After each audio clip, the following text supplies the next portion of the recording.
Bueno, muy bien. Y ahora sí, seguimos. Básicamente me gustaría iniciar esta presentación del día de hoy refiriéndonos al paradigma de la complejidad de la mente humana, especialmente para poder entender la psicología de los niños talentosos con altas capacidades y enmarcada en una idea que manejamos en la actualidad acerca de los seres humanos, y cuando hablamos de educación especialmente, hacer referencia a la formación integral de las personas. Para que me vayan siguiendo, cuando hablamos del paradigma de la complejidad, vamos a tomar en esta oportunidad un concepto filosófico y psicológico que nos puede ayudar mucho para poder entender el talento humano, que es el concepto de la paradoja. La paradoja es la unión de dos opuestos complementarios. Y en muchísimos casos, más allá de algunas distinciones, entiendo yo que los niños con altas capacidades y las personas con talento tienen un desenvolvimiento psicológico significativamente paradójico, y es precisamente a través de la paradoja donde vamos a encontrar las estrategias de identificación, de orientación y de asistencia de estas personas. Bueno, si querés empecemos con la diapositiva, con el Power.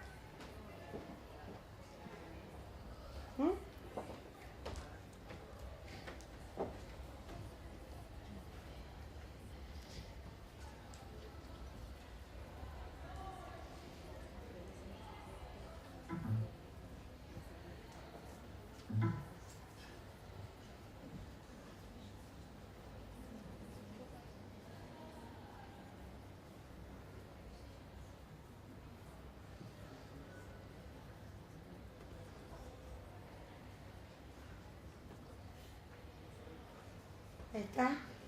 ¿Me encontraron? Bueno, muy bien.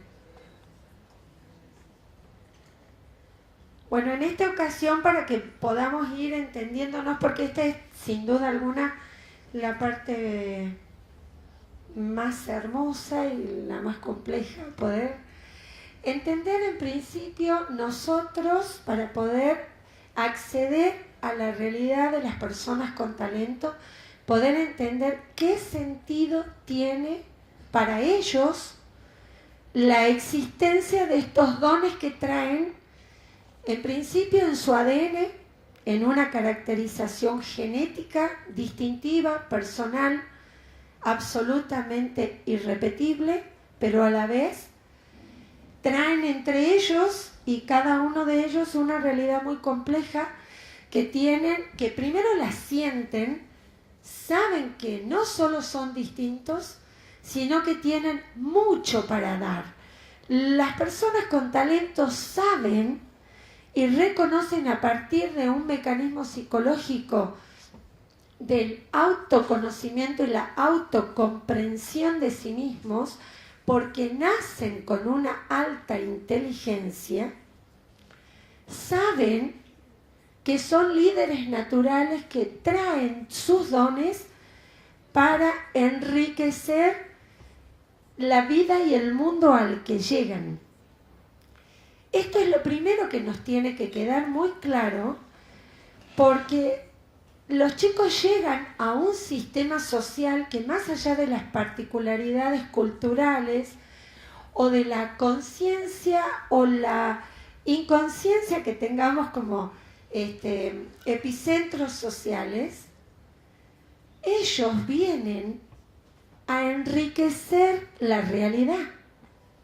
Y nosotros tenemos que aprender a respetar estos dones y estas realidades que ellos traen.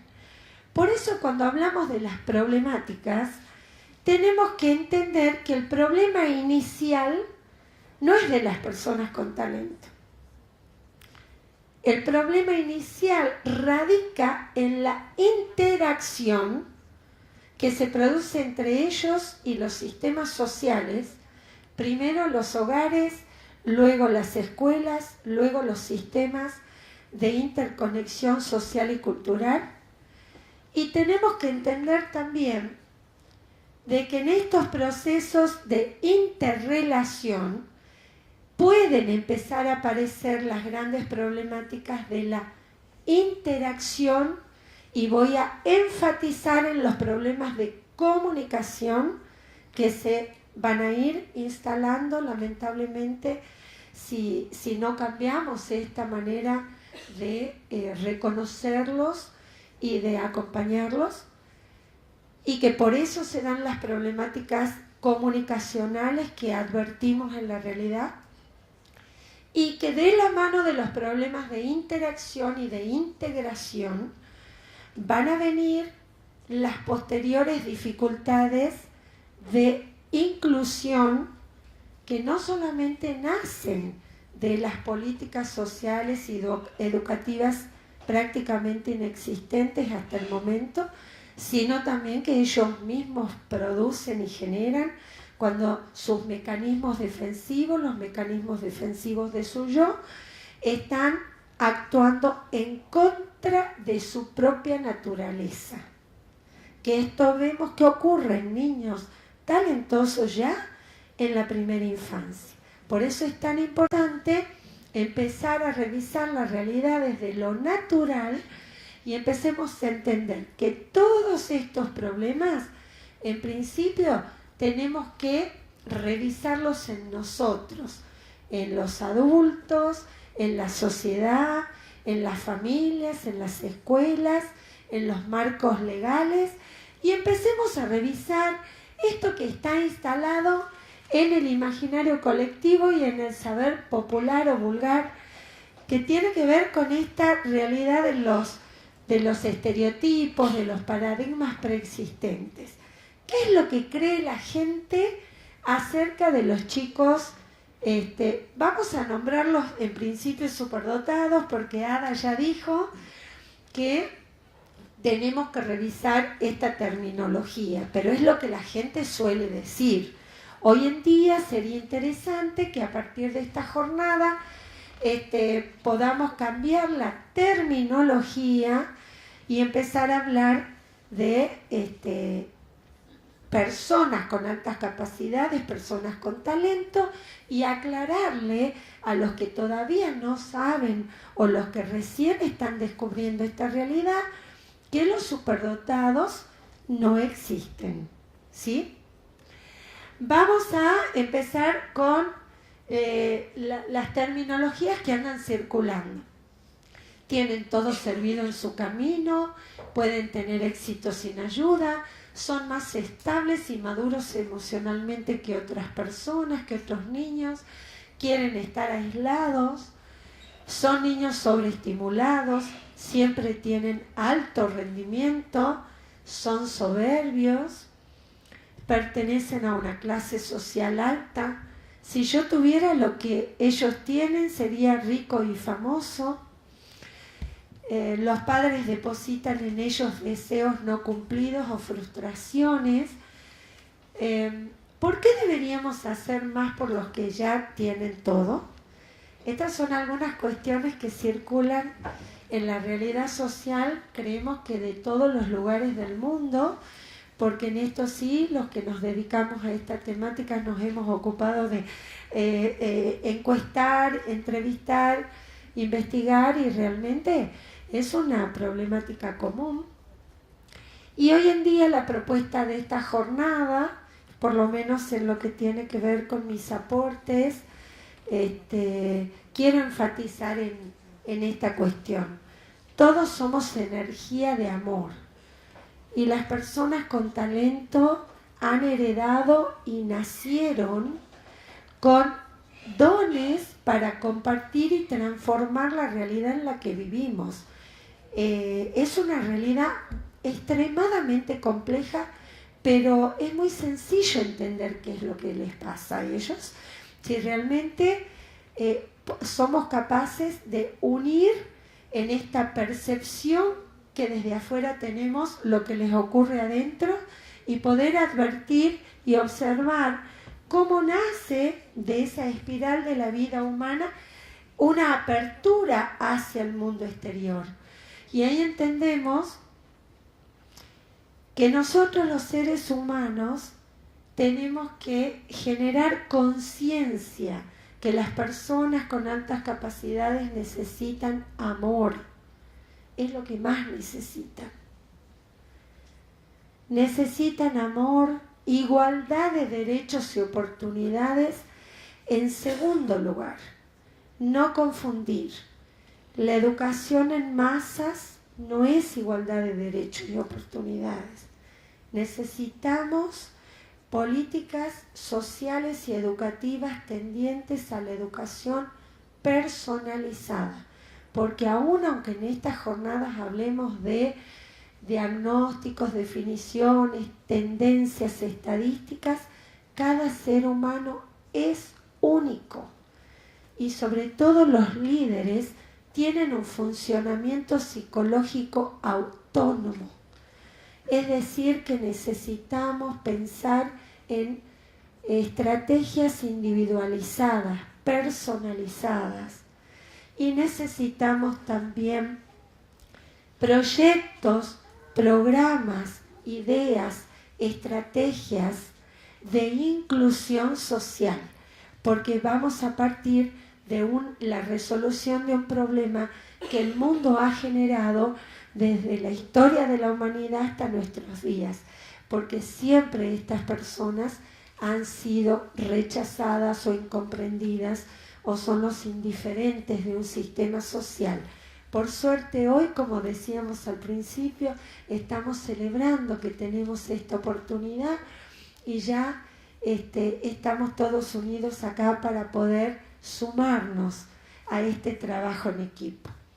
Cuando hablamos de las definiciones que conocemos, también en esto quisiera poder ser muy clara. Desde mi experiencia, saben todos que hace 25 años que estamos trabajando con esta temática y la escuela salteña tiene 20 años, desde que existe, como mencionaban esta mañana, la normativa legal, primero en la Ley Federal de Educación y luego en la Ley Nacional.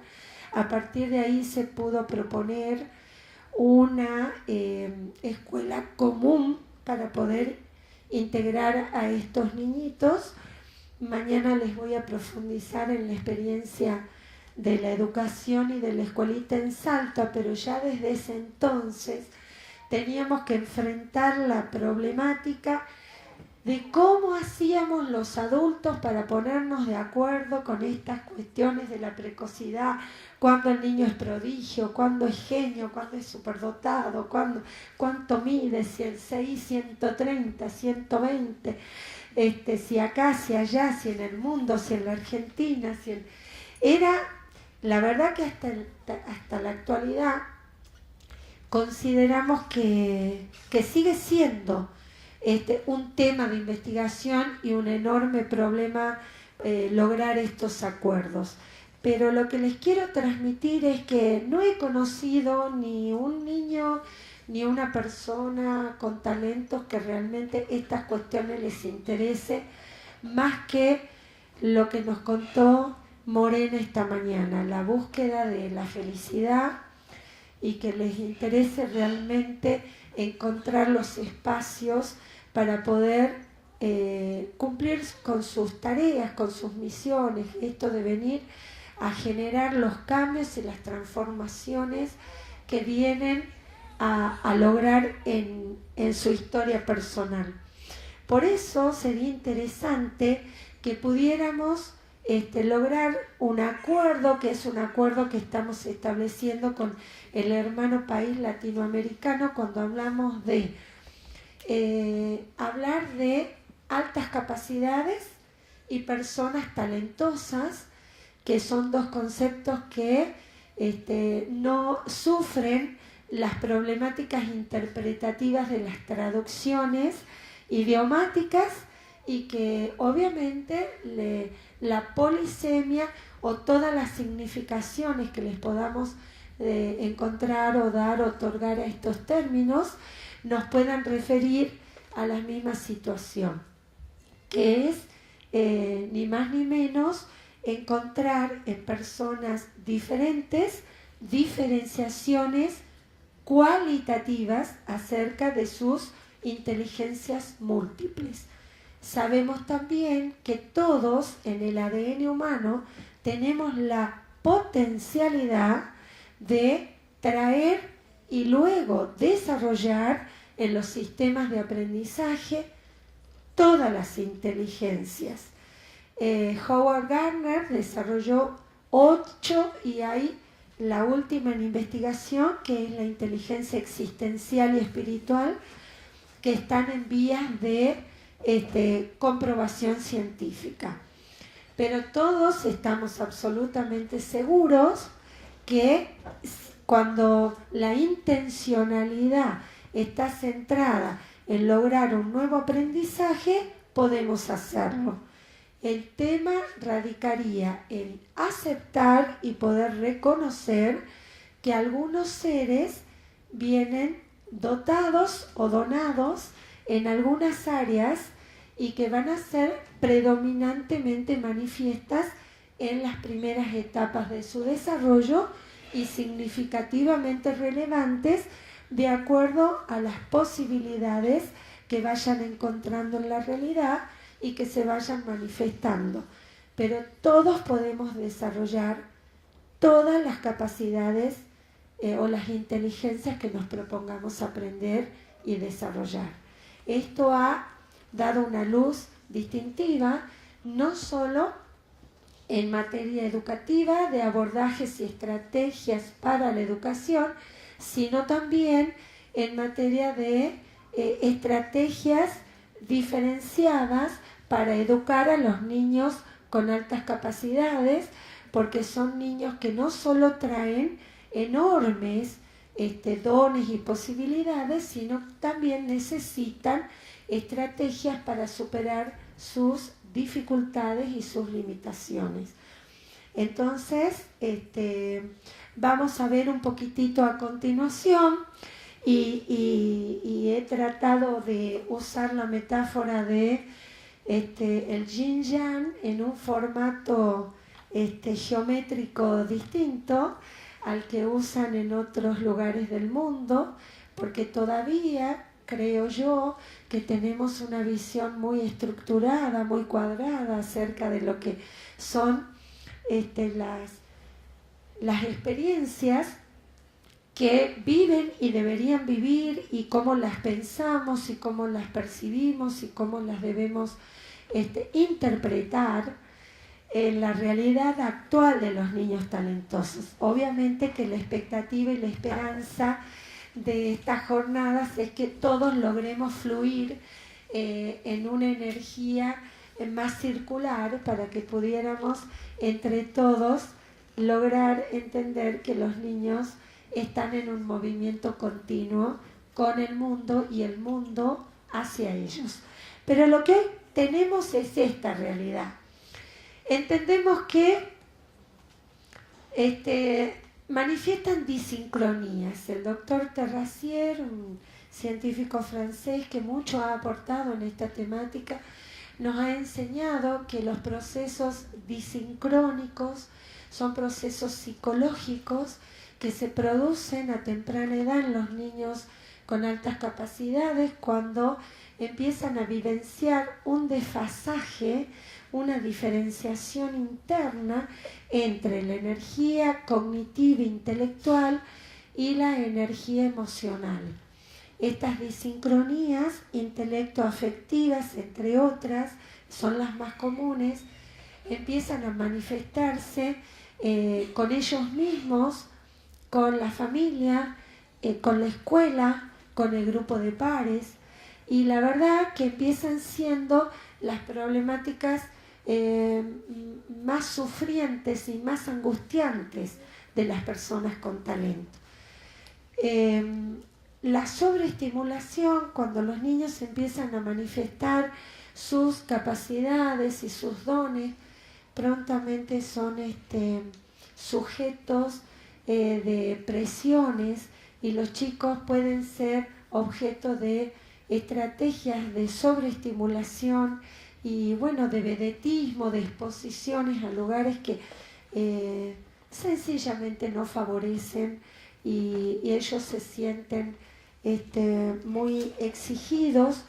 Además tenemos que ser muy conscientes los adultos, tanto los papitos como los educadores, porque a todos los docentes nos encanta tener estos alumnos porque nos hacen quedar muy bien en las ferias de ciencia, en los actos escolares, ¿sí? Tenemos que tener mucho cuidado con esto, y los papitos especialmente, porque existe un mecanismo defensivo del yo, y en estos niños está muy potenciado, que se llama la reserva natural del talento. Entonces estos niños se sienten inhibidos y muy, bueno, esto que nos contaba Morena con la metáfora de la bolita, y yo quisiera hacerme un bicho bolita, ¿no? Ella lo expresó de este modo, pero bueno, los psicólogos sabemos que el mecanismo defensivo lleva a inhibir una energía consciente en un mecanismo inconsciente que prontamente se puede transformar en una formación reactiva. Y esto puede causar enormes problemas en la energía intrapersonal y en la energía que el niño proyecte en su mundo exterior. Ni hablar con las inhibiciones en el aprendizaje, que es lo que se ha investigado y se ha presentado, que creo que está en el efecto Pigmalión negativo. Es cuando empiezan a racionalizar este mecanismo defensivo, lo lleva a racionalizar. Bueno, si mi maestra siempre me elige a mí y no a mis compañeros, y mis compañeros se alejan de mí, entonces yo no voy a mostrar esto que puedo hacer, o no lo voy a hacer como yo puedo hacerlo o como yo quisiera, porque tengo que elegir.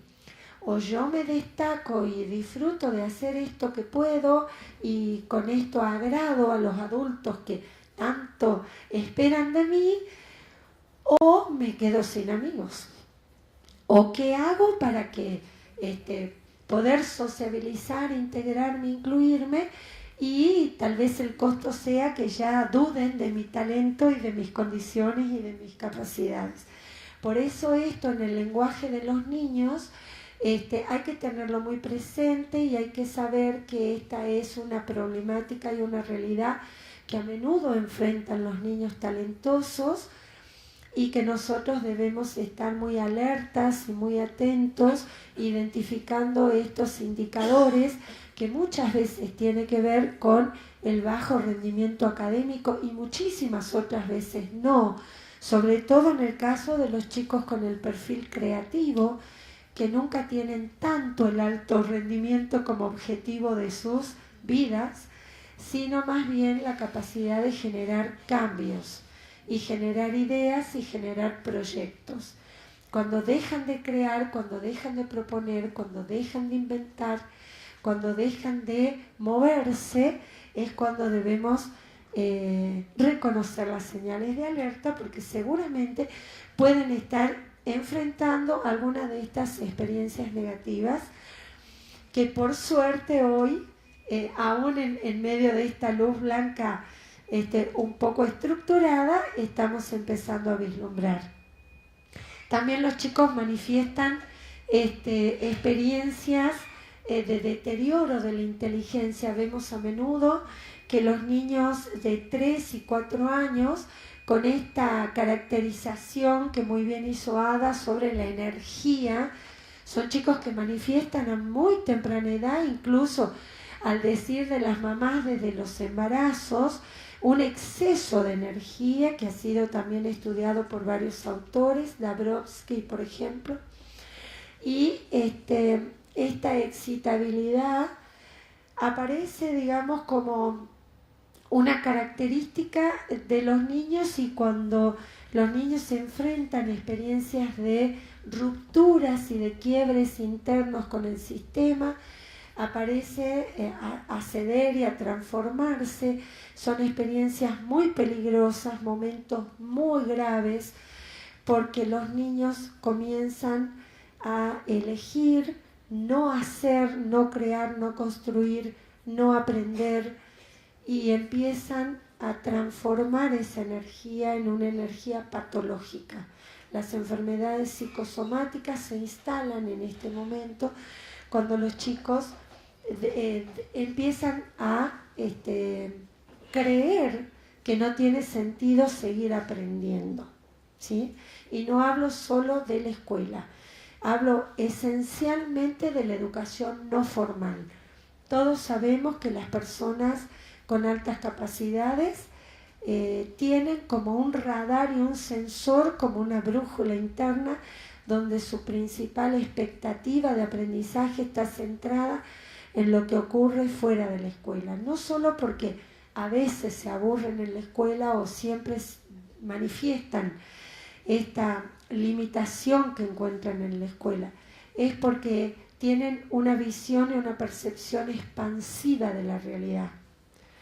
Y dentro de las características de su inteligencia fluida, siempre buscan más espacios donde puedan descubrir los aprendizajes informales, y luego la inteligencia cristalizada se manifiesta a partir de las propuestas que encuentran tanto en las estrategias familiares y esencialmente escolares. Bueno, el aislamiento, que insisto, el aislamiento es una característica de los niños talentosos que especialmente no encuentran en los sistemas de amor y en los sistemas sociales la aceptación, el respeto, las distinciones, las posibilidades de desarrollo. Si ellos encontraran todo eso, es muy difícil encontrar niños talentosos verdaderamente aislados, lo cual no quiere decir de que sean todos extremadamente sociales o líderes carismáticos y sociales. Generalmente son muy selectivos a la hora de vincularse, pero no debemos confundir el aislamiento con las problemáticas de interacción e integración que van sufriendo lamentablemente estas personas a muy temprana edad, ¿sí? Bueno, he hablado de las enfermedades psicosomáticas. Quiero contarles que cada vez tenemos mayor cantidad de enfermedades. Verdaderamente estos son niños y personas de riesgo social, porque toda esa energía que viene diseñada en el ADN humano para transformar la realidad en aumentos cuantitativos y cualitativos para la calidad de vida del hombre en el planeta, ocurre que cuando se distorsionan estos registros, ocurre que esa energía se transforma en enfermedad. Y vamos encontrando cada vez más, a partir de estas horribles políticas de consumismo, que no solo estos niños son mal reconocidos y mal diagnosticados y medicados, y bueno, creo que profundizaremos más tarde sobre todas estas cuestiones. La verdad es que cada vez aparecen más trastornos y más dificultades psicológicas y psicosomáticas vinculadas a estas problemáticas. La anorexia en las niñas, que después de los 9 años hacen un quiebre sustancial con el rendimiento académico, la obesidad en las personas, sobre todo del género masculino. Bueno, tenemos los trastornos de la alimentación, tenemos las enfermedades nerviosas. Por eso, retomando el concepto de la paradoja, tenemos que aprender entre todos que cuando se produce algún desequilibrio en algún punto de la paradoja, tenemos que encontrar las respuestas en el opuesto complementario. Tenemos que enseñarles con todas las intervenciones que podamos hacer con estas personas el concepto del equilibrio, porque ellos traen incorporado, digamos, al decir de los chicos de hoy en su chip, traen los desafíos, las búsquedas, la iniciativa, la creación.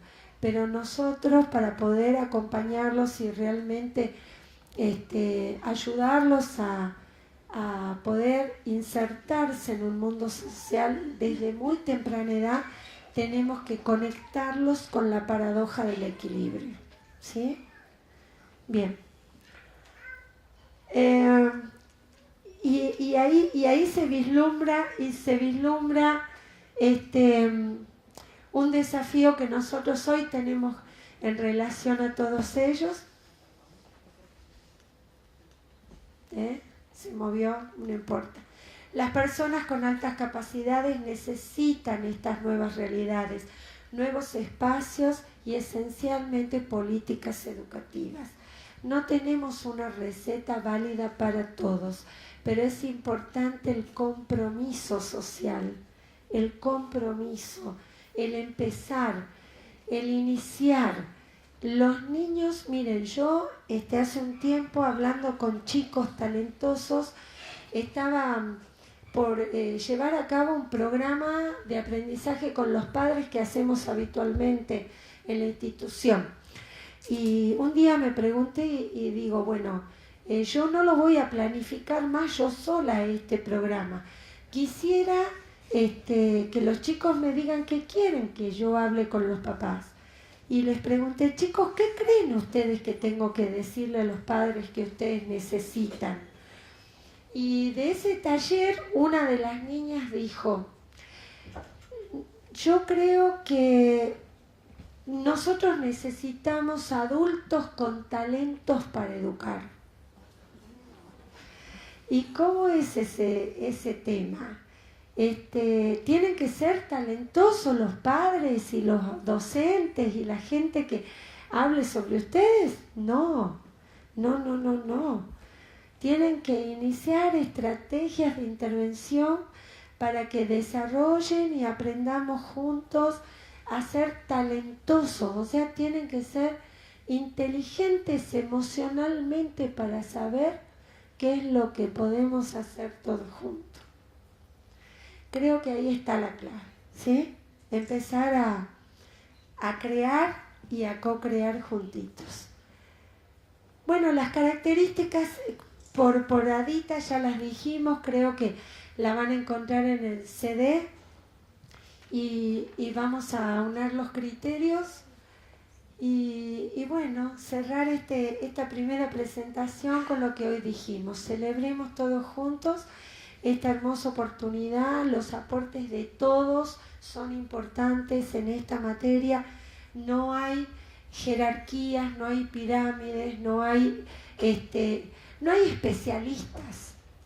Lo peor que le pudo pasar a este tema es creer que teníamos que inventar escuelas para aislar a los chicos superdotados. Lo peor que le pudo pasar a esta realidad es creer que tenemos que convertirnos en especialistas o discutir sobre definiciones sin sentido y obsoletas. Creo que por lo menos mi mensaje es, después de mi experiencia, aportar que tenemos que estar todos unidos y entender que cada realidad empieza en un compromiso con cada uno de nosotros, ser lo más coherentes posibles con los talentos que nosotros traemos. Entonces los chicos se miran en nosotros y sienten ganas de compartir sus talentos con nosotros y tienen ganas de hacer proyectos en conjunto y se sienten muy seguros y muy protegidos por lo que nosotros podemos enseñarles y aportarles a partir de nuestras distinciones.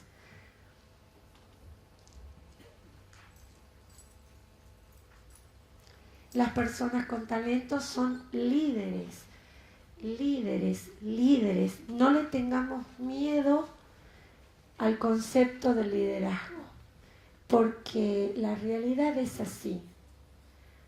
Los niños talentosos son líderes, es decir, que ellos pueden influir más a los demás de lo que los demás influyen a ellos. Y esa distinción natural no la eligen, sencillamente la viven, la sienten, la traen, la aportan a la sociedad. Son líderes naturales capaces de transformar la sociedad, pero ellos necesitan una sociedad capaz de respetarlos, valorarlos y acompañarlos. En mi percepción, es este el desafío, es esta la necesidad que tenemos que resolver todos juntos.